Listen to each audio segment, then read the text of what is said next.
Hi, my name is Calliope Leadbeater, and today I'll be performing an excerpt from the book Keeper of the Lost City's Lodestar by Shannon Messenger. In this book, Sophie and her friends are fighting a group of rebels elves called the Neverseen.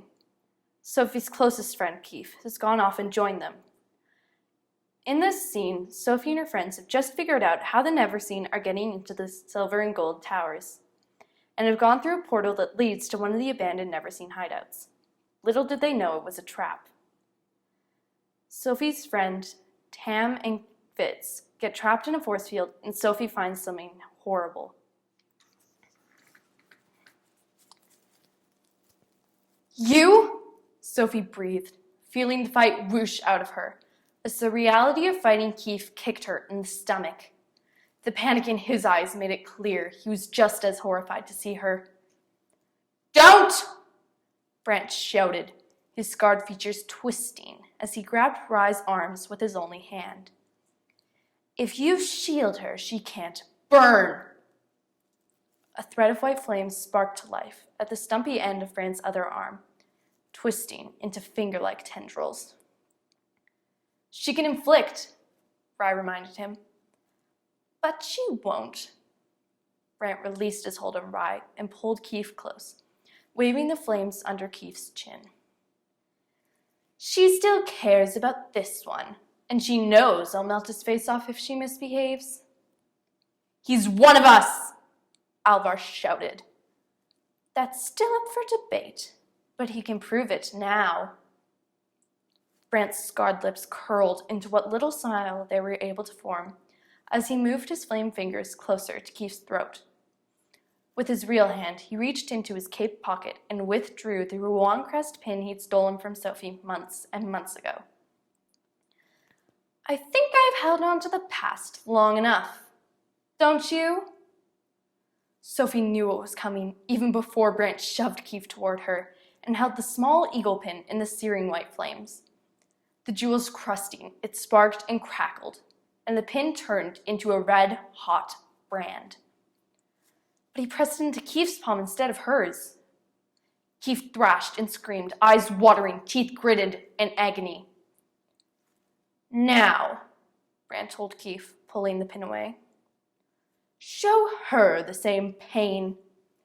And in case you're having troubles following along, Sophie, here's how this is going to work.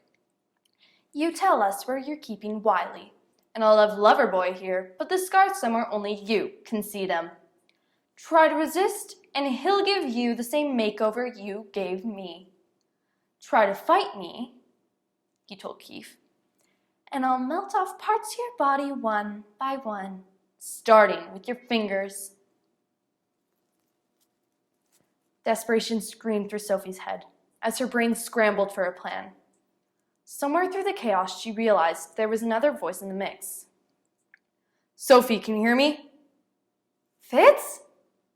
His thoughts were staticky and muffled, but she was stunned he could reach her at all. "Tam's breaking down the force field with darkness," he explained. "He says he'll be able to slip his shadows through the cracks and cloud Brant's mind. It'll blind him for a few seconds. Will that be long enough for you to drop him with your inflicting before he burns Keith?" "It probably would, but only if she was willing to drop all of them." "Keith's too close to Brant," she warned. "I'll have to take out everyone." "I don't see any other option, do you?"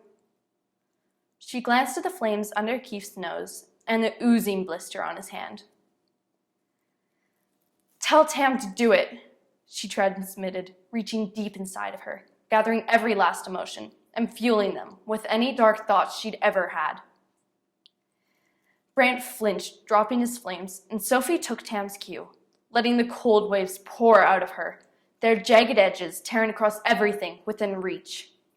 Seconds stretched into eternity, and reality vanished into pure, pulsing power and rage. So much rage. She wanted to bathe in it, drown in it, let anger take control until she punished anyone and everyone who had ever hurt her. But she still held on to one thread of good through the barrage, one wisp of thought that tethered her to who she needed to be. Keefe.